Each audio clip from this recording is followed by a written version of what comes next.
Bien, bonjour. Dans cette nouvelle vidéo, on va aborder un sujet extrêmement important. De toute façon, les vidéos qu'on fait sont vraiment à l'essentiel, donc il n'y a pas de sujet qui n'a pas son importance, mais qui concerne donc ce qu'on appelle les opérateurs différentiels, et qui vont permettre de voir un peu comment on exploite de façon variée la dérivée partielle qu'on a vue dans la vidéo précédente, et on va voir que, évidemment, la situation des fonctions de plusieurs variables est telle qu'il y a beaucoup plus de richesse que des fonctions d'une variable. Alors pour une fois, je vais mettre un peu un plan pour qu'on voit un peu où on va, parce que le contenu est assez fourni. On va voir un premier opérateur qui est le plus fondamental en un sens, qui est l'opérateur gradient. On va voir sa définition, on va voir ce que c'est qu'une dérivée directionnelle, et on va voir aussi qu'on peut utiliser, comment est-ce qu'on détermine un minimum, un maximum, ou ce qu'on appelle un point colle pour une fonction de plusieurs variables. Après ça, on va aborder la question de l'opérateur différentiel qui s'appelle la divergence. On va voir sa définition, on va voir comment il s'interprète. Et pour finir, on terminera sur l'opérateur qu'on appelle le rotationnel. On verra aussi la définition, on verra un peu comment il s'interprète, et on terminera sur une thématique qui est la notion de champ de vecteur conservatif. Voilà. Donc c'est un peu le plan, la vidéo est un peu longue, c'est pas forcément quelque chose qu'il faut regarder d'un coup. Ça peut se saucissonner un peu pour le besoin de la compréhension et de la fatigue. Donc pour commencer, le gradient. Donc le gradient d'une fonction f, alors on va voir juste le gradient d'une fonction scalaire entre nous, donc un champ scalaire. Donc le gradient d'une fonction de plusieurs variables, c'est un champ vectoriel qui est obtenu en prenant pour la première composante la dérivée partielle de f par rapport à x1, pour la deuxième composante la dérivée de f par rapport à x2, etc., jusqu'à la dérivée partielle de f par rapport à la nème variable, f étant une fonction de n variables. D'accord. Donc si on a une fonction de deux variables, le gradient est composé de x et y. Le gradient est composé à deux composantes qui sont la dérivée partielle par rapport à x et la dérivée partielle par rapport à y. Si c'est une fonction de trois variables x, y, z par exemple, il y aura trois composantes dans le gradient, etc., etc. Voilà. Donc le gradient est un opérateur différentiel, linéaire, donc il a les propriétés de linéarité de la différenciation en fait. Donc ça pour le coup, ça peut être sympa de le démontrer dans son coin en écrivant explicitement chacune des étapes. Mais ce qu'on voit simplement, c'est que le gradient de f plus lambda, c'est un nombre ici fois une fonction g. C'est égal, donc le gradient d'une somme est égal aux sommes des gradients, et on peut sortir un nombre ou un scalaire de l'opérateur gradient exactement comme on peut sortir un nombre d'une opération de dérivation. La dérivée de a fois x, c'est a fois la dérivée de x aussi. Par exemple, le gradient d'un produit de fonction, ça se comporte comme la dérivée d'un produit de fonction. Vous voyez, vraiment le gradient joue le rôle de la dérivée là. Donc, gradient de f fois g, c'est g gradient de f plus f gradient de g. Et pareil pour le gradient du rapport de deux fonctions, f sur g, ça fait g gradient f moins f gradient g sur g2, c'est rigoureusement analogue à la dérivée de u sur v, qui est u'v moins uv' sur v2. Voilà. Donc ces propriétés du gradient, que vous pouvez prendre le temps de démontrer de votre côté, c'est un bon exercice de manipulation du gradient. J'ai pas prévu de le faire là, parce que ça prend trop de temps, et si vous butez un peu dessus, vous pouvez trouver très facilement la doc là-dessus, que ce soit en ligne ou dans des bouquins d'analyse vectorielle. Maintenant, prenons ensemble un exemple, en revanche. Donc on va considérer cette fonction de x, y et z, d'accord, qui s'écrit xy multiplié par exponentielle de x fois z, et on va calculer son gradient. Bon, pour calculer son gradient, on l'a dit, il faut calculer les trois dérivées, puisqu'il y a trois variables, les trois dérivées partielles successivement. Donc d'abord la dérivée partielle de f par rapport à x. Donc là on voit que par rapport à x, c'est le produit de deux fonctions, la fonction xy fois la fonction exponentielle xz, donc ça va être u'v plus uv'. La dérivée de xy par rapport à x, c'est y multiplié par exponentielle xz. La dérivée de exponentielle xz en dérivant par rapport à x, z joue le rôle d'une constante, donc ça devient xyz exponentielle xz. Voilà, donc ça c'est la dérivée partielle de f par rapport à x. La dérivée partielle de f par rapport à y, cette fois-ci, là c'est y fois une fonction, une constante, puisque x et z sont des constantes. Donc la dérivée de a fois y, c'est a, et donc ici la dérivée de xy exponentielle xz, ça devient x exponentielle xz. Finalement, la dérivée partielle de f par rapport à z, à nouveau cette fonction et juste le produit ne fait intervenir qu'une seule fois z, la variable z, et donc la dérivée de exponentielle xz, c'est x exponentielle xz, multiplié par xy, qui est en gros qui est une constante pour la dérivée partielle par rapport à z, ça nous fait au total x carré y exponentielle xz. Voilà. Et en ayant fait ça, on a pris les trois dérivées partielles par rapport à x, par rapport à y et par rapport à z, qui vont nous donner les trois composantes du champ de gradient de cette fonction. Donc la première ligne du vecteur gradient ici, c'est la dérivée par rapport à x. Donc ça fait y exponentielle xz plus xyz exponentielle xz. La deuxième ligne, c'est x exponentielle xz, c'est la dérivée par rapport à y. Et la troisième ligne, c'est la dérivée par rapport à z, donc x2 y exponentielle xz. Voilà. Et donc là, on a écrit le gradient de la fonction f telle qu'elle était définie ici. Voilà. Donc on voit, c'est pas en soi, une fois qu'on a compris la notion de dérivée partielle, trouver le vecteur gradient, ça pose pas de difficulté particulière. C'est juste, il faut juste être systématique, mais il n'y a rien de particulièrement compliqué. Maintenant, on va voir une notion importante qui va permettre aussi de comprendre un peu comment se place le gradient d'une fonction, c'est la notion de dérivée directionnelle. Donc la dérivée directionnelle d'une fonction f, une fonction de n variables, considérée en un point m, dans une direction petit m ici, vecteur petit m, où m est un vecteur unitaire. Alors ça c'est important parce que on va voir que, enfin on voit ici, pour trouver la valeur de la dérivée dans une direction donnée, comme il faut prendre le produit scalaire de petit m avec le gradient de la fonction en fait, si ce vecteur n'est pas unitaire, on n'aura pas réellement la pente dans cette direction-là, on aura la pente modifiée par la norme de ce vecteur petit m. Donc pour pas que ce soit modifié, il faut que le vecteur petit m soit unitaire. Donc c'est important. Donc cette dérivée directionnelle, on va la noter, c'est une notation parmi d'autres, il y a beaucoup de façons de le noter, mais on peut la noter nabla dans la direction m de f au point m. D'accord, ça va s'obtenir comment? Ça va s'obtenir en prenant le gradient de la fonction f au point m, et on forme le produit scalaire avec la direction dans laquelle on cherche la pente, ou la dérivée. Et concrètement ici, ce produit scalaire, qu'est-ce que ça donne? Ça donne que la première composante du gradient de f, donc df sur dx1 au point m, est multipliée par la première composante de m, m1, plus la deuxième composante du gradient fois m2, plus etc., plus la énième composante du gradient au point m multipliée par la énième composante de m. Et la somme de tout ça, là, ça nous donnera la dérivée directionnelle de f au point m, grand M, dans la direction petit m.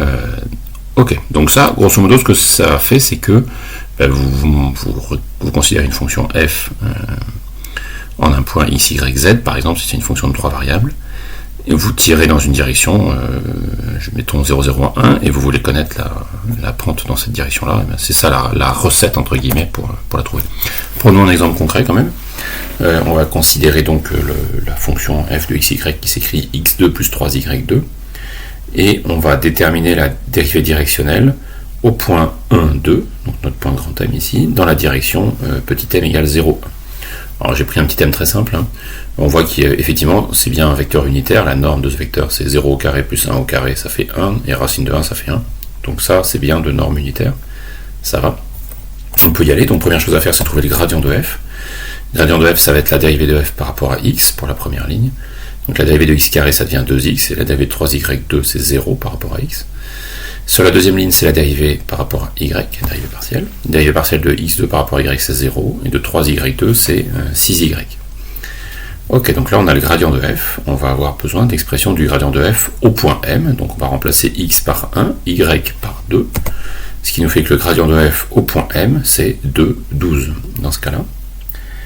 Très bien, et maintenant, ce qu'on veut, c'est la dérivée directionnelle dans la direction m, et pour ça, donc c'est ce qu'on cherche à déterminer, la dérivée directionnelle dans la direction m de la fonction f au point grand M, ça devient du coup le produit scalaire entre le gradient au point grand M, c'est-à-dire 2, 12, scalaire 0, 1, puisque c'est la direction dans laquelle on cherche. C'est une opération un peu triviale là, parce que j'ai pris une direction simple, c'est en fait dans la direction de l'axe y qu'on regarde la chose, mais quel que soit ici la direction choisie, ce sera toujours le même type d'opération. Et donc au total, ça fait 2 fois 0 plus 12 fois 1, et donc ça fait 12. D'accord. Donc cette fonction-là, au point 1, 2, dans la direction de l'axe des y, en fait, enfin, suivant l'axe des y, suivant 0, 1, la pente est de 12. Voilà. Maintenant, ce qui va être intéressant, ça va être de voir ce qu'on peut rajouter de sens physique, entre guillemets, de sens mathématique, je ne sais pas comment il faut dire, à partir de cette notion de dérivée directionnelle. Maintenant, on va considérer donc un ensemble particulier qui est l'ensemble des points pour lesquels la pente est nulle. Donc si la pente est nulle, ça veut dire qu'on est en fait on est en train de considérer un ensemble de points x, y, mettons. Pour le coup, on va rester à deux variables, telles que la fonction f ne varie pas, puisqu'il n'y a pas de changement de hauteur, donc la pente est nulle, et donc c'est tous les points tels que f de x, y est égal à une constante. Donc, pour cela, cette ligne où la fonction ne varie pas est bien une ligne pour laquelle la pente est nulle. Ce que ça veut dire, si on utilise et c'est ce qu'on appelle les lignes de niveau, pardon, puisque la fonction reste au même niveau tout le temps, c'est ce qu'on appelle une ligne de niveau. Vous pouvez penser à l'illustration d'une montagne, hein. Les points de même altitude, si vous faites le tour d'une montagne en restant toujours, enfin un sommet en restant toujours à la même altitude, ce que vous êtes en train de parcourir, c'est ce qu'on appelle une ligne de niveau. Maintenant, puisque cette direction est de pente nulle, sa dérivée directionnelle est nulle, et donc on doit voir que gradient de f au point m scalaire m0 doit être égal à 0 sur ces lignes de niveau. Ce qu'on obtient du coup, c'est que par définition m0, la direction n'est pas nulle, on cherche bien une direction donnée, c'est un vecteur unitaire, donc c'est pas le vecteur nul, forcément. Et si on n'est pas sur une fonction dont le gradient est uniformément nul, ce que ça signifie du coup, forcément, c'est que comme le produit scalaire est nul, c'est que le gradient de f est orthogonal à la direction de pente nulle. D'accord. Donc ça, ce que ça signifie donc, c'est que le champ de vecteur gradient, ça vous donne des petites flèches qui sont orthogonales aux lignes de niveau. Ça peut être pas mal d'illustrer un peu ça. Ce qu'on va faire, c'est qu'on va considérer une fonction toute simple, hein, f de xy égale à x2 plus y2. Elle est toute simple parce que ça permet facilement de trouver les lignes de niveau. Là, ce qu'on voit, c'est que les lignes de niveau, on les obtient en disant qu'on veut que x2 plus y2 soit égal à une constante. Et ça, c'est l'équation d'un cercle, hein. Il n'y a pas tellement de mystère là-dessus. On voit donc que si par exemple on prend la valeur pour laquelle c est égal à 1, donc x2 plus y2 égale à 1, ça nous donne le cercle bleu ici, qui passe en 1, 1, moins 1, moins 1, d'accord, qui fait le tour comme ça. Donc ça c'est une ligne de niveau de cette fonction, pour laquelle x2 plus y2 est égal à 1. D'accord. Et pour le coup, toutes les lignes de niveau sont en fait une série de cercles concentriques, entassés les uns sur les autres. Bon, très bien. Et maintenant, ce qu'on veut, c'est aller chercher des points auxquels on va calculer les gradients. Donc la première chose à faire, c'est... les gradients. Donc la première chose à faire, c'est de calculer la forme du gradient. Donc la dérivée partielle de f par rapport à x, c'est 2x plus 0, donc 2x. Et la dérivée partielle de f par rapport à y, c'est 0 plus 2y. Donc notre gradient de f, c'est 2x, 2y. Du coup, maintenant, si on considère par exemple un point en 1, 0 ici, son gradient, ce sera 2 fois 1 et 2 fois 0, donc 2, 0. Donc ça nous fera une petite flèche qui sera comme ça, d'accord. Si on prend le point vertical ici, qui est donc en 0, 1, ça fera 2 fois 0, c'est-à-dire 0, et 2 fois 1 qui fait 2, ça nous fera une flèche verticale, suivant y. Et si on prend un point à mi-chemin, là, en racine de 2 sur 2, racine de 2 sur 2, et puisque vous avez que c'est racine de 2 sur 2 au carré plus racine de 2 sur 2 au carré, ça fait bien 1, hein, donc c'est bien un point qui appartient à un cercle. Ça nous fait du coup un vecteur qui fera 2 racines de 2 sur 2, c'est-à-dire racine de 2 sur les deux composantes ici, et qui sera orienté comme ça. Maintenant, si on les trace un peu plus exactement sur la figure, voilà ce qu'on obtient. Alors j'en ai mis d'autres qui sont tout à fait équivalentes, et on voit qu'effectivement, ces flèches rouges là qui correspondent au gradient sont à chaque fois orthogonales au cercle localement. D'accord. Si on voulait vraiment aller au bout du raisonnement, il faudrait aller chercher l'équation de la tangente au cercle en ce point-là. Donc c'est un petit exercice, si vous voulez vous y livrer, c'est une bonne chose. Je ne vais pas prévu de le faire pour ne pas perdre trop de temps sur cet exemple-là tout seul, mais le but du jeu c'est plutôt d'illustrer. Et donc on voit que notre fonction a des lignes de niveau qui sont représentées par le cercle bleu ici, et que son gradient, c'est les flèches rouges ici, ce sont les quelques-unes que j'ai choisies, qui sont bien orthogonales aux lignes de niveau de notre fonction considérée. Donc voilà, donc ça illustre les propriétés qu'on a établi avec les mains ici, juste au-dessus. Voilà, maintenant ce qu'on va pouvoir faire à partir de ces notions, ça va être d'apprendre à trouver un sens, alors pour les fonctions de deux variables uniquement, de minimum, de maximum et de point coll. Alors, ce qu'on appelle un extréma ou plus généralement un point critique, c'est des points pour lesquels vous aurez annulation simultanée de toutes les dérivées partielles, première. C'est-à-dire que la dérivée partielle par rapport à x de f au point x0, y0 est égale à 0, et la dérivée partielle par rapport à y de f de x0, y0 est égale à 0. Si ça c'est vérifié, ça veut dire que x0, y0 est un point critique de la fonction f. Maintenant, ce dont on va avoir besoin pour classifier ce point critique, pour déterminer si c'est un minimum, un maximum ou un point coll, ça va être la matrice des dérivées secondes. Donc les dérivées secondes, il y en a 3,5 de possibles. Il y a la dérivée seconde par rapport à x uniquement, qui se note d2 sur dx2 de f au point x0, y0. La dérivée seconde par rapport à y uniquement, d2 sur dy2 de f. Et puis la dérivée seconde suivant dx dy ou dy dx, mais d'après le théorème de Schwartz, ces deux termes-là doivent être égaux dans la plus grande généralité, disons. Pas pour tout, mais dans beaucoup de cas, disons. Et donc pas dans la plus grande généralité, mais dans la plupart des cas, en tout cas ceux qui nous intéressent. Et donc en fait, on va se trouver avec trois valeurs, la valeur de la dérivée seconde par rapport à x, par rapport à y, et de la dérivée seconde croisée en x et en y. Donc cette matrice-là va devenir une matrice A pour celle-là, C pour ce terme-là, C pour ce terme-là à nouveau, et B pour ce terme-là. Donc une matrice A, C, C, B. D'accord ? Donc ça, c'est la matrice des dérivées secondes. Et donc pour pouvoir classifier les choses, on va devoir faire une opération, si la matrice n'est pas déjà diagonale, une opération de diagonalisation. Donc on a déjà vu ça, vous avez des vidéos à disposition sur la diagonalisation, il ne faut pas hésiter si vous en avez besoin pour réviser. Là on va prendre un cas pratique où on va faire l'opération de diagonalisation, mais pour se rafraîchir mieux les idées, parce que là je ne vais pas rentrer du tout dans les détails, il ne faut pas hésiter à aller revoir la vidéo. Ou trouver d'autres sources qui vous parlent plus. J'ai pas de problème avec ça. Donc la diagonalisation de M nous permet de trouver donc la matrice diagonale, une matrice diagonale associée à M. Et ce qui nous intéresse là-dedans, c'est lambda 1 et lambda 2, qui sont les valeurs propres de M, associées à deux vecteurs propres, V1 et V2. À partir de là, on peut classifier maintenant, à partir de ces valeurs propres, le type d'extrémum, enfin de point critique qu'on considère. Si les deux, lambda 1 et lambda 2, sont positifs, dans ce cas-là, on a affaire à un minimum, strictement positif, attention. On a affaire à un minimum local. Ça ne nous dit rien sur l'ensemble de la fonction, il se peut que la fonction ait plusieurs minima, plusieurs maxima, etc. Mais le point qu'on considère est un minimum local, et donc ça aura cette apparence-là, si on trace la fonction localement, on aura une structure où on se retrouve avec un point plus bas, et puis partout autour, la fonction augmente. Si lambda 1 et lambda 2 sont tous les deux strictement négatifs, on se retrouve face à un maximum de la fonction.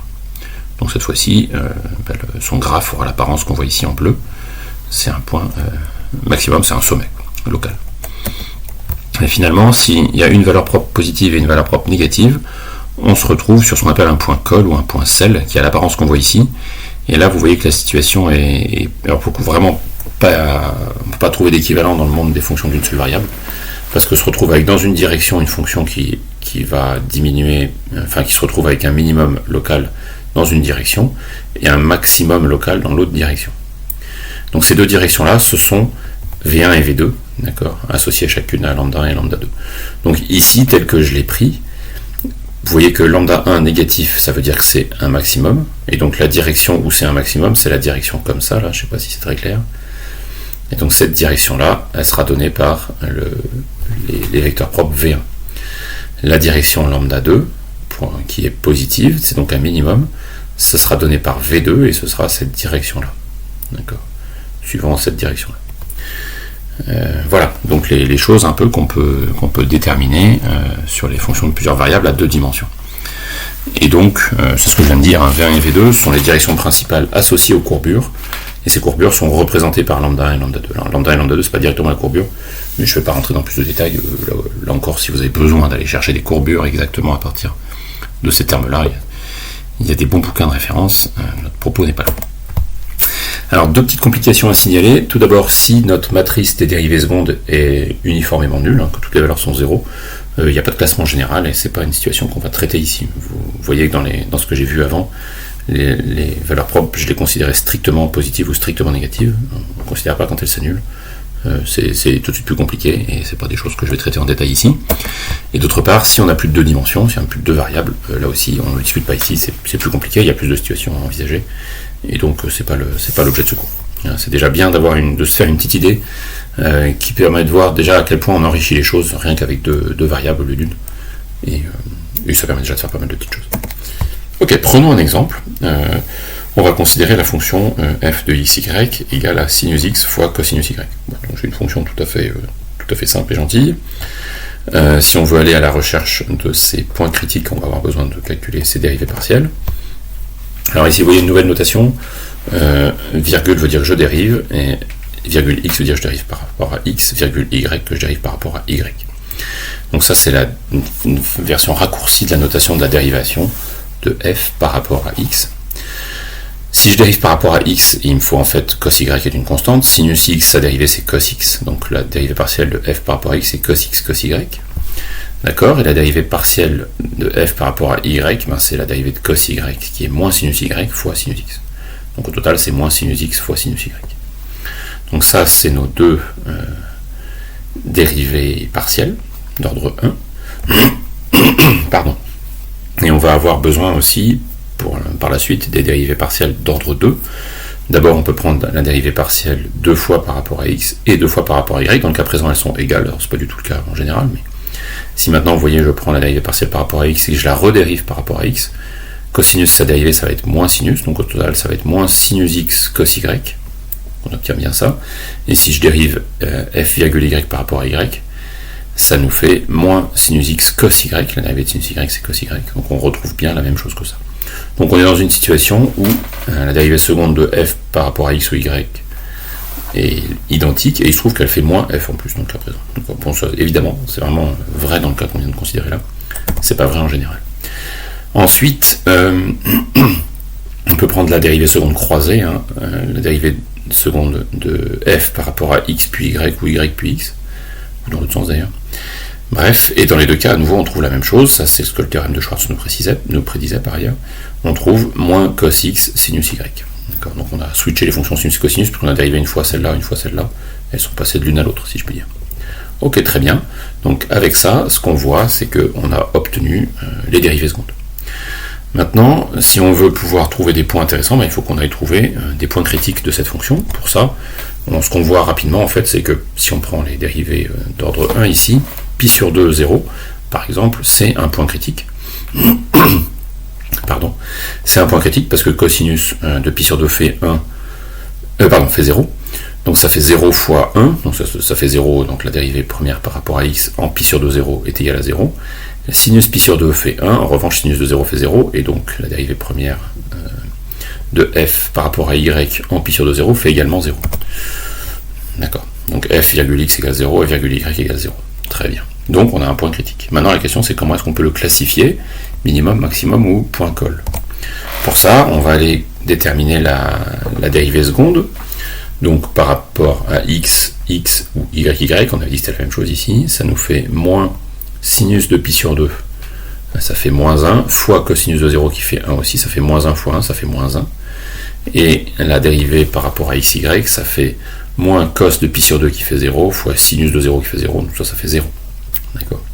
Donc maintenant on peut former la petite matrice M qu'on a vue tout à l'heure, et on voit qu'elle s'écrit comme ça, moins 1, 0, 0, moins 1.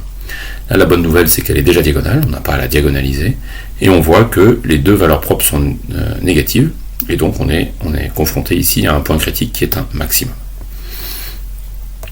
On peut considérer un autre point critique, par exemple 0 pi sur 2, on voit que là, à nouveau, on avait pi sur 2, 0, et là on prend 0 pi sur 2, on voit qu'à nouveau on se retrouve avec cosinus de 0 qui fait 1 fois cosinus de pi sur 2 qui fait 0, donc la dérivée première par rapport à x est nulle.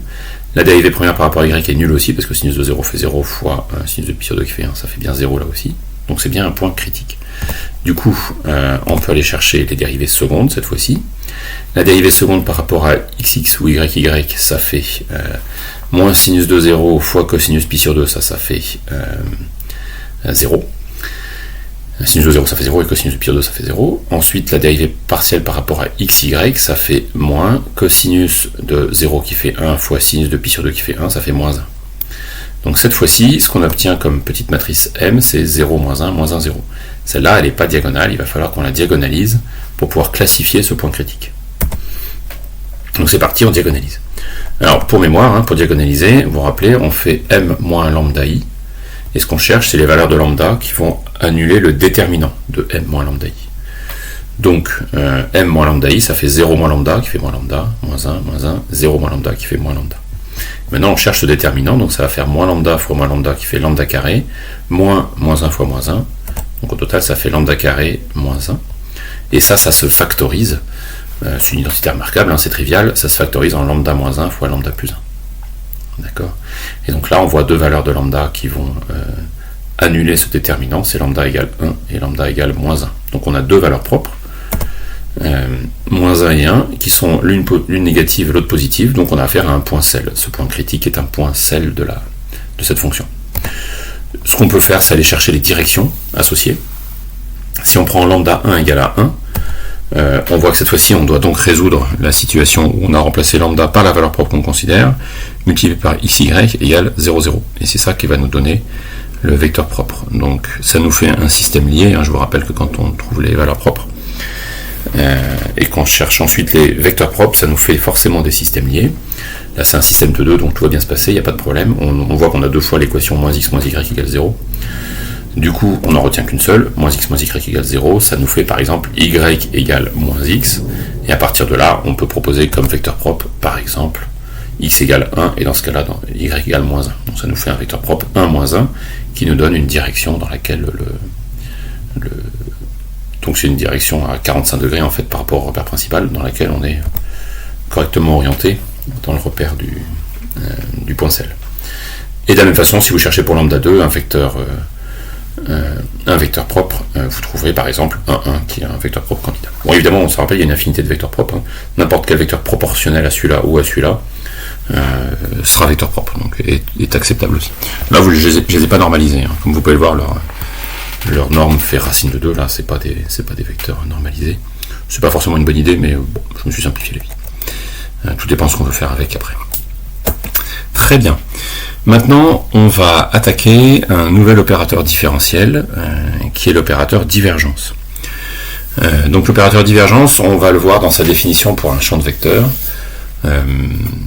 Et donc, alors, il y a encore toute une catégorie de champs qu'on ne va pas du tout discuter, qui sont les champs tensoriels, qui ont vraiment pas tellement d'application. Enfin, pas d'application simple du tout, en tout cas en chimie. Ça peut intéresser les gens éventuellement qui font du génie chimique, mais c'est beaucoup trop spécifique pour que j'en parle. Donc la divergence qu'on va voir, elle va concerner uniquement les champs de vecteurs. Donc on considère un champ de vecteurs grand F ici, et dans ce cas-là, la divergence de grand F va être définie comme suit. Div de F égale la dérivée partielle de la première composante de F par rapport à la première variable, plus df2 sur dx2, plus etc., plus dfn sur dxn. Donc on voit que ça, pour le coup, ça nous forme un nombre, c'est-à-dire que div de f est un champ scalaire. D'accord. On prend une fonction qui est un champ de vecteurs et ça nous donne un champ scalaire. C'est à nouveau un opérateur différentiel, donc c'est une information locale qu'on va en déduire. On va voir exactement quel type d'information on va en tirer. Et on voit qu'en fait, on peut la noter de façon raccourcie comme étant le produit scalaire de l'opérateur nabla avec le champ de vecteur f. Vous voyez que si j'écris nabla scalaire f, produit scalaire de f, ça nous fait d sur dx1 fois f1, plus d sur dx2 fois f2, plus etc., plus d sur dfn, d sur dxn pardon, fois fn, etc. Donc c'est une version raccourcie qui revient exactement à dire ça. Alors comme tout à l'heure avec l'opérateur gradient, on peut voir les propriétés intéressantes. À nouveau, c'est un opérateur différentiel linéaire. Donc on va considérer dans ce qui va suivre que petit f est un champ scalaire et grand f, grand g sont des champs vectoriels. La divergence d'une somme de champs vectoriels est la somme des divergences, puisque c'est linéaire gentiment. La divergence du produit d'un champ scalaire par un champ vectoriel, alors ça donne un truc un peu plus rigolo. Diff de petit f grand f, c'est le gradient de f scalaire, le champ vectoriel grand f, plus la fonction scalaire, champ scalaire, multiplié par la divergence de f. D'accord. Ok. Ok, et puis, autre situation d'importance pour le coup, la divergence du gradient de f. Gradient de f, on sait que c'est bien un champ vectoriel, et donc on peut prendre sa divergence, et si vous faites divergence de gradient de f, vous obtenez gradient scalaire gradient. Ça vous donne un nouvel opérateur qu'on ne va pas discuter en détail pour l'instant, mais qui est extrêmement important, qui s'appelle le Laplacien, et c'est la somme des dérivées secondes d de f sur dx2 plus d de f sur dy2 plus d de f sur dz2 pour une fonction de 3 variables. Donc l'opérateur Laplacien, il est hyper important, hein, vous le verrez apparaître dans les problèmes de diffusion, que ce soit diffusion de la chaleur ou diffusion de la matière. Vous le verrez apparaître dans l'équation de Schrödinger en mécanique quantique, et donc toute la chimie quantique sort de cet opérateur en quelque sorte, en partie. Donc c'est vraiment un opérateur très très important, et voilà. Et là on le voit juste apparaître au coin du bois, si je puis dire. On le creusera pas plus dans l'immédiat. Maintenant, essayons de comprendre la divergence. C'est la divergence dont on parle. Hein. Pour la comprendre, on va se mettre dans une situation où on va considérer un petit cube élémentaire. D'accord ? Et on dit que notre vecteur grand F, on va considérer que c'est un flux. Mettons que sur un flux de matière, par exemple, vous avez mis du sucre en bas de votre verre, et puis le sucre commence à monter par diffusion dans le verre, et on considère un petit cube. Et le petit cube voit du sucre qui arrive par une face, qui traverse et qui ressort par l'autre. La question c'est, est-ce que j'ai une source de sucre à l'intérieur de ce petit cube ? Enfin, qu'est-ce qui se passe en fait par rapport à ce flux de sucre à travers notre cube, mettons. Donc il faut qu'on fasse un bilan entre ce qui entre et ce qui sort, en fait ce qui rentre par une face et ce qui sort par l'autre. Donc on va faire le produit, alors plus exactement en fait on fait le bilan de ce qui rentre par toutes les faces ou ce qui ressort par toutes les faces. Mais donc on considère la direction x ici, on voit que la surface de notre petit carré là c'est dy fois dz, et le carré avant c'est dy fois dz. D'accord. Donc le flux à travers la face avant ici, c'est le flux au point x plus, si je me mets là, pardon, au point x plus dx, ça c'est x, y, z, là je suis en x plus dx et y, z, j'ai pas varié suivant z ou suivant y. Okay. Donc la quantité de matière qui traverse cette surface là, c'est la première composante de f, f1, puisque c'est la composante qui est suivant x, f1, multipliée par la surface de ce petit carré. Ce qui traverse le petit carré à l'arrière, à nouveau c'est suivant la direction x qu'on considère la chose, donc c'est f1, mais au point x, y, z, multiplié par la même surface dy, dz. D'accord ? Donc ça, vous voyez que cette expression-là, f1 en x plus dx, yz, moins f1 en x, y, z, fois la surface des petits carrés avant-arrière, là, ça nous comptabilise combien de matière, la différence de flux entre l'avant et l'arrière. On fait la différence des deux. Ok, si on fait la même chose pour les deux autres directions, suivant y et suivant z, on obtient des expressions qui sont rigoureusement similaires, donc je ne répète pas l'opération. Ce qu'il faut juste, c'est regarder bien ce qu'on multiplie. On voit que suivant la direction z, on va avoir f2 de x et y plus dy cette fois-ci. J'ai dit suivant z. Donc suivant la direction y, on voit qu'on part de ce point-là et on va se déplacer suivant dy. Donc ce point-là étant f2 de x, y plus dy et z. Le point f2 ici étant x, y, z. Et donc la différence des deux nous donnera ce qui se passe dans la direction y. Et on multiplie par la surface du petit carré correspondant, qui est le petit carré dx, dz. D'accord. Donc le dx qui est là et le dz qui est là. Si je ne me trompe pas. Non, je me trompe. dz qui est là et dx qui est là. Pardon, je bafouille. Enfin bon, j'espère que vous suivez. Je vais pas m'y remettre parce que je vais me courir si je reprends les choses. Et donc, ces petits carrés latéraux et les petits carrés horizontaux, là, qui sont suivant la direction z, eux pour le coup, et qui vont donner la même chose. Alors là, il y a un petit lapsus, c'est f3 en x, y, z plus dz, moins f3, bien sûr, et pas f1, en x, y, z, voilà, multiplié par le petit carré qui fait dx, dy, de surface. Voilà, et donc ça nous fait le bilan par rapport à chacune des trois directions de l'espace du flux. Est-ce que ce qui rentre est égal à ce qui sort? Si ce qui rentre est égal à ce qui sort, ben tout ça, chacun des termes va être égal à 0. Hein. Le flux à travers cette surface va être égal au flux à travers cette surface. Et la même chose pour là et la même chose pour là. Ok, Néanmoins, on voudrait se ramener au flux global sur notre petit cube, et donc pour ça, on va prendre la somme de ces trois bilans et on va diviser par le volume du cube. Le volume du cube, c'est dx fois dy fois dz. D'accord. Et quand on divise par dx, dy, dz, on voit que pour ce terme-là, on va se retrouver à diviser par dx, puisque le dy, dz ici va se simplifier avec le dy, dz ici. Pour ce terme-là, dx et dz vont disparaître et on va se retrouver à diviser par dy. Et pour ce terme-là, dx et dy vont disparaître, on va se retrouver à diviser par dz, de la même façon qu'on a le plus dz ici. Donc on voit qu'on est en train de faire apparaître cette expression-là, qui est f2 en x plus dx, yz, moins f1 en x, yz sur dx. Même chose pour f2, même chose pour f3. Alors j'ai fait des copier-coller malheureux, le f1 ici devrait être un f3.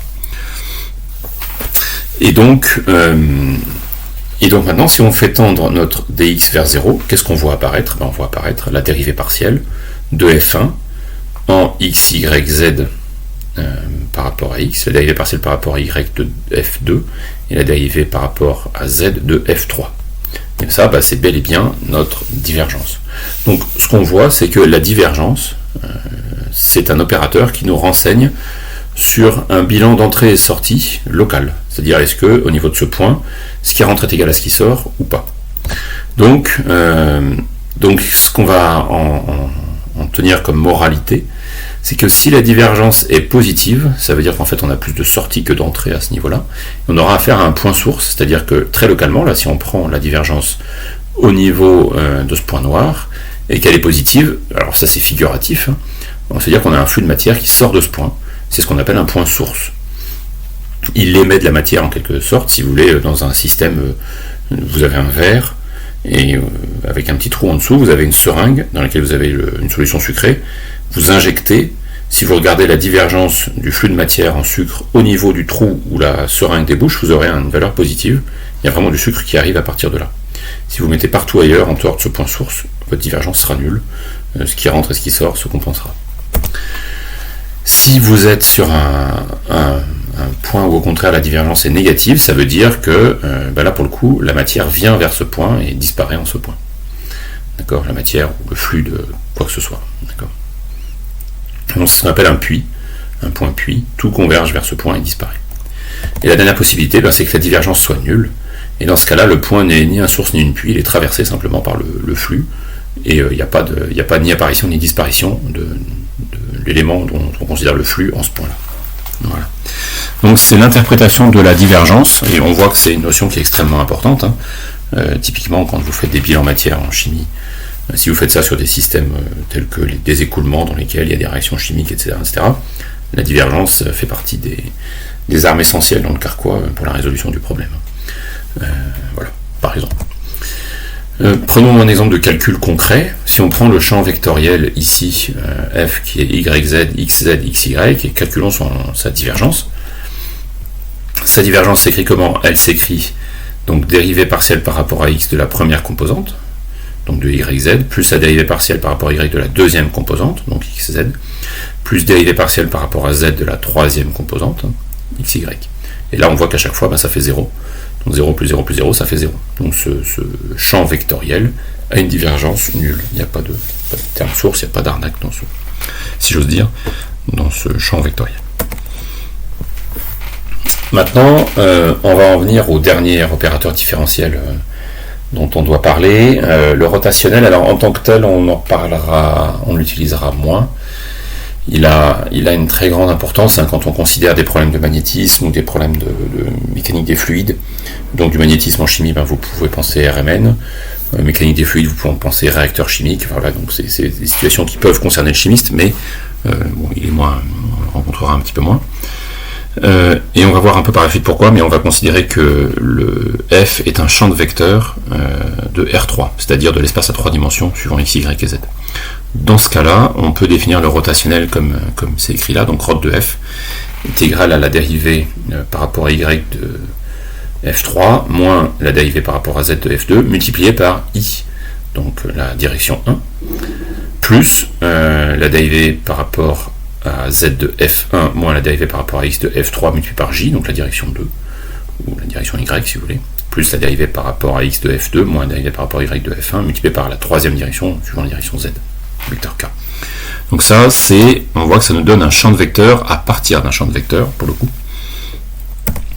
Et un moyen mnémotechnique pour s'en rappeler, c'est qu'on peut le noter comme étant un abla vectoriel f, et vous pouvez le calculer à partir de ce petit déterminant-là. Vous voyez qu'on a les trois vecteurs ijk. Alors c'est bien dans cet ordre-là qu'il faut les mettre absolument, donc les trois vecteurs ijk, les trois opérateurs différentiels correspondants, d sur dx, d sur dy, d sur dz, et f1, f2, f3, les trois composantes du champ vectoriel f, dont on cherche à calculer le rotationnel. Okay. Commençons par voir un peu une interprétation intuitive, on n'ira pas plus loin que l'interprétation intuitive pour le coup, du rotationnel. Donc on va considérer que V est un champ de vitesse d'un fluide en écoulement, donc vous êtes dans une étendue d'eau, et ça s'écoule, c'est un ruisseau, mettons. D'accord ? Et dans ce ruisseau, il y a une petite balle qui flotte, et la petite balle est rugueuse dans le fluide. Elle est rugueuse, c'est-à-dire qu'elle suit le flux d'eau du ruisseau, mais en plus de ça, elle est emportée par les petits tourbillons locaux, et elle tourne sur elle-même, elle est emportée par le fluide qui tourne plus ou moins vite localement. Et donc cette rotation de la balle sur elle-même, cette petite rotation locale, c'est ça qui va être une représentation du rotationnel. L'axe de rotation de votre balle, ça va être la direction du rotationnel, d'accord ? Et la vitesse angulaire de rotation de la balle, ce sera lié à l'amplitude du rotationnel, d'accord ? Concrètement, l'amplitude du rotationnel, c'est le double de la vitesse angulaire de la balle, voilà, pour fixer plus précisément les idées. Donc le rotationnel, ça mesure vraiment en quelque sorte les petits tourbillons locaux d'un champ de vecteurs. Pour donner une représentation graphique, là vous voyez ici on a représenté un champ de vecteurs en 2D pour le coup, suivant x et y, et qui tourne. D'accord ? Alors là il n'y a pas de. C'est vraiment quelque chose qui tourne, qui boucle parfaitement sur soi-même, hein. Il n'y a pas de disparition du champ. Et si on calcule le rotationnel correspondant, on se retrouve avec un rotationnel qui correspond à ce qu'on a en dessous ici, c'est-à-dire qu'il est perpendiculaire à ce plan de rotation, donc il est suivant z lui pour le coup. Et comme tout tourne à la même vitesse angulaire partout, sa valeur est constante partout. D'accord, autour de ce point. Voilà. Donc c'est une façon de voir, en gros, le rotationnel d'une toupie. C'est l'axe de la toupie, si vous avez déjà manipulé une toupie. J'espère que mon exemple va manquer un peu de percutant, mais si vous prenez une toupie, vous appuyez sur son axe vertical, elle se met à tourner. Cet axe vertical sur lequel vous appuyez, c'est c'est la direction du rotationnel, et la vitesse de rotation de votre toupie, c'est la moitié de l'amplitude du rotationnel. Voilà, grosso modo. Alors maintenant, on voit quelque chose d'important, c'est que si on considère un champ de vecteurs à 2 dimensions, le rotationnel nous emmène dans une 3e dimension de l'espace, qui n'est pas présente a priori. Si on définit notre fonction suivant x et y, le rotationnel, lui, il veut être suivant z. Mais si on avait dit que notre fonction était à 2 variables, elle n'a pas de raison d'avoir a priori comme ça une composante suivant z. Donc on voit qu'effectivement le rotationnel n'a pas grand sens tel qu'on l'a écrit à 2 dimensions. Et c'est encore pire à dimension supérieure à 3, dimension 4, etc. C'est en fait un opérateur qui ne se généralise pas à autre dimension que 3 de façon simple. Il faut écrire les choses un peu différemment, ça peut se faire, mais il faut les faire les choses un peu différemment. Et c'est pas ce qui nous concerne. Ce qui nous concernera, le peu qu'on utilisera, sera pour des fonctions de 3 variables, ce sera très bien. Et on aura à manger largement avec ça. Donc voilà, je vais mettre ce petit warning, il faut faire les choses un peu différemment sinon. Maintenant, les propriétés. Le rotationnel est un opérateur linéaire, c'est-à-dire que la rotationnelle d'une somme de champs vectoriels, c'est la somme des rotationnels. Le rotationnel d'un champ scalaire fois un champ vectoriel, ça va nous donner une relation qui ressemble à ça. Ça va être f rot de grand F plus gradient de f vectoriel grand F. Et alors là, 2 petites propriétés très importantes. Le rotationnel d'un gradient d'une fonction scalaire est toujours égal à 0. Et inversement, la divergence du rotationnel d'un champ vectoriel, diff de rot, est égale à 0. Alors là, c'est un champ de vecteur, ça donne un vecteur suivant 0. Et là, comme la divergence d'un champ, c'est un scalaire, ça nous donne un 0 qui est un scalaire. D'accord. Mais donc, ici, rot de gradient est égal à 0 et diff de rot est égal à 0. Deux propriétés très importantes. Prenons un petit exemple. On va considérer le champ vectoriel qui est x carré i plus xzj moins racine de zj. Et on va montrer que f n'est pas le rotationnel d'un champ de vecteurs. Donc ce qui veut dire qu'on n'a pas f égale rot de g. D'accord. Si on avait f égale rot de g, qu'est-ce qu'on devrait avoir? On devrait avoir que diff de rot de g est égal à 0. Diff de rot de g, donc si f est égal à rot de g, diff de rot de g devrait être égal à 0. Donc si diff de f est différent de 0, et que et c'est que f ne peut pas être égal à rot de g. D'accord. J'espère que c'est clair. Donc maintenant, ce qu'il nous faut faire, c'est calculer la divergence de ce champ de vecteurs.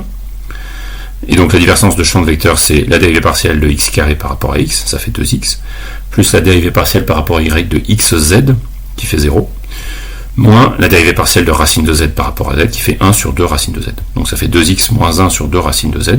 Ça, c'est en toute généralité pas égal à 0. Donc comme diff de f n'est pas égal à 0, ça peut pas être, f peut pas être le rotationnel d'un champ de vecteur g, parce que sinon on devrait avoir diff de rot de g égal à 0. Voilà. Donc on a démontré dans le cas présent que le champ vectoriel qu'on considérait ici n'est pas le rotationnel d'un autre champ vectoriel. Alors ça paraît un peu abstrait comme ça, c'est des choses qui peuvent être utiles dans la vraie vie. Dans un cas particulier, là on prend juste des petites applications simples et immédiates pour introduire les notions. Voilà. Et cette notion qu'on va voir maintenant pour finir, c'est la notion de champ de vecteur conservatif, alors qui est en physique extrêmement importante, en chimie, particulièrement en chimie quantique, va être importante aussi. Et puis dès que vous faites des problèmes de diffusion d'ailleurs aussi, enfin bref, c'est important. Donc on va définir un champ de vecteur comme étant conservatif si on peut l'écrire comme étant le gradient d'un champ scalaire. Si on a grand F, le champ de vecteur grand F qui est égal au gradient d'un champ scalaire petit f, alors on dit que ce champ de vecteur est conservatif. Et donc on a vu juste avant que rot de gradient, la rotationnelle du gradient, est égale au vecteur nul. Donc pour qu'un champ f soit conservatif, il faut que son rotationnel soit nul, sur un domaine simplement connexe. Les choses vont devenir plus compliquées si le domaine n'est pas simplement connexe, mais on ne considérera pas les situations non connexes cette année, donc j'insiste pas plus là-dessus. Encore une fois, si vous voulez aller un peu plus loin, ou beaucoup plus loin d'ailleurs, il y a de très bons ouvrages d'analyse vectorielle pour ce genre de choses. Donc prenons le cas où f est égal à y exponentielle xz plus xyz exponentielle xz, d'accord, pour la direction 1, pour la direction 2, x exponentielle xz, et pour la direction 3, la direction z, c'est égal à x2, y exponentielle xz.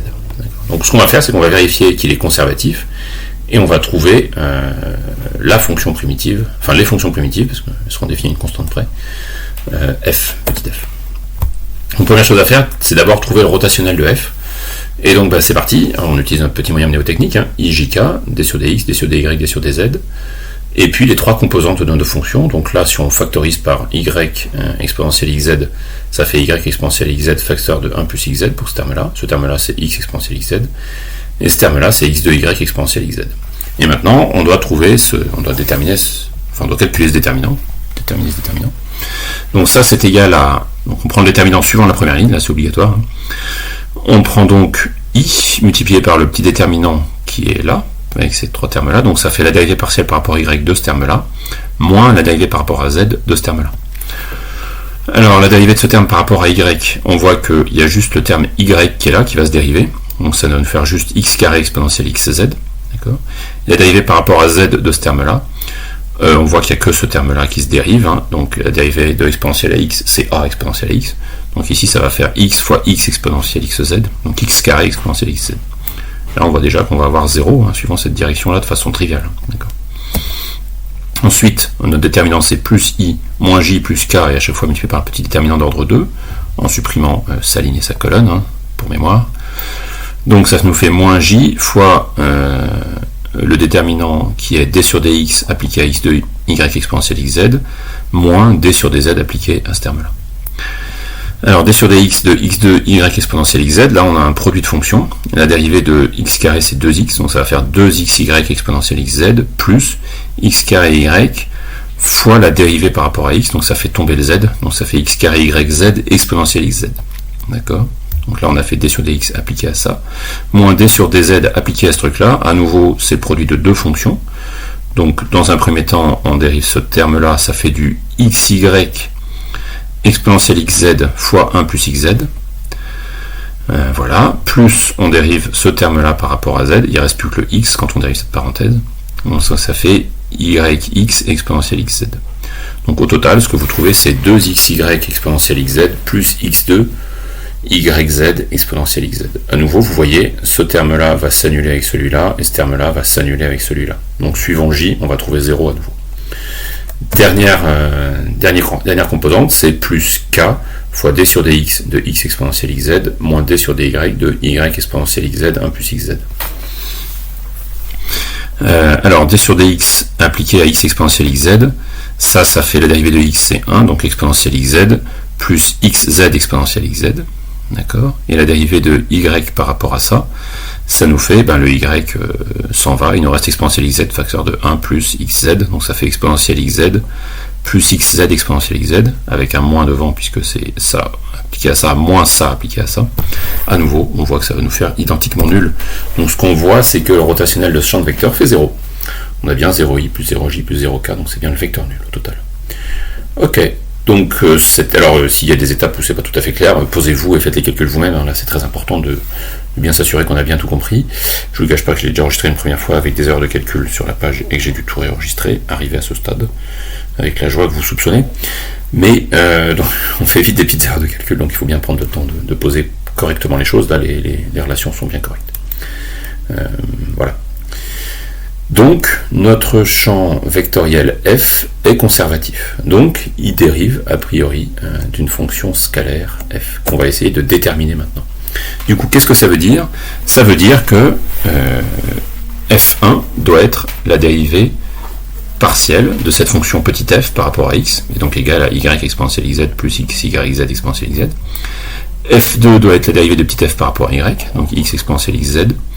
Et f3 doit être la dérivée de f par rapport à z, donc x2, y exponentielle xz. Ok, très bien. Donc maintenant il va falloir choisir, et on va partir par exemple ici de f2. Alors je ne suis pas rentré dans les détails, comment on peut remonter à ces choses-là avec des bonnes astuces et tout. Là on s'introduit au concept. Après avec la pratique on trouve des petits trucs qui sont plus faciles, et puis il y a même des recommandations générales, mais la vidéo va être déjà très longue, donc je ne voulais pas insister sur ces éléments-là. Bref, tout ça pour dire que ce qu'on voit ici, c'est que df sur dy égale x exponentielle xz.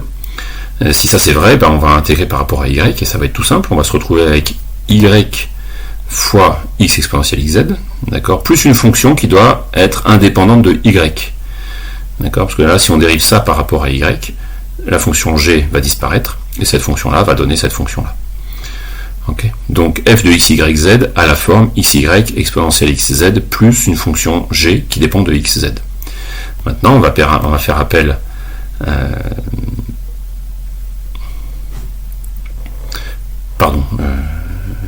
oui, c'est ce que j'ai dit. Je ne vois pas trop pourquoi j'ai fait ça. Ah oui, d'accord. Pardon, je suis en train de prendre la dérivée par rapport à x. Donc, maintenant, on prend la dérivée par rapport à x et on va comparer avec f1, la première composante. Donc on prend la dérivée par rapport à x de cette expression-là, et ce qu'on obtient quand on dérive par rapport à x, c'est, ici c'est un produit de deux fonctions, donc la dérivée de x c'est 1, donc ça fait y exponentielle xz, plus ça nous fait tomber un z, donc ça fait xyz exponentielle xz. Donc cette expression-là correspond exactement à ça, d'accord, plus la dérivée partielle de g par rapport à x. Donc ce qu'on voit, c'est que la dérivée partielle de g par rapport à x doit être nulle, parce qu'elle n'apparaît pas ici. Donc, ça veut dire que dg sur dx est égal à 0, et donc g est au maximum une fonction de z. Du coup, maintenant, à partir de la troisième composante, on va déterminer ce qu'on peut concernant g. Donc si on prend la dérivée par rapport à z de cette fonction, de la fonction qu'on a postulée ici,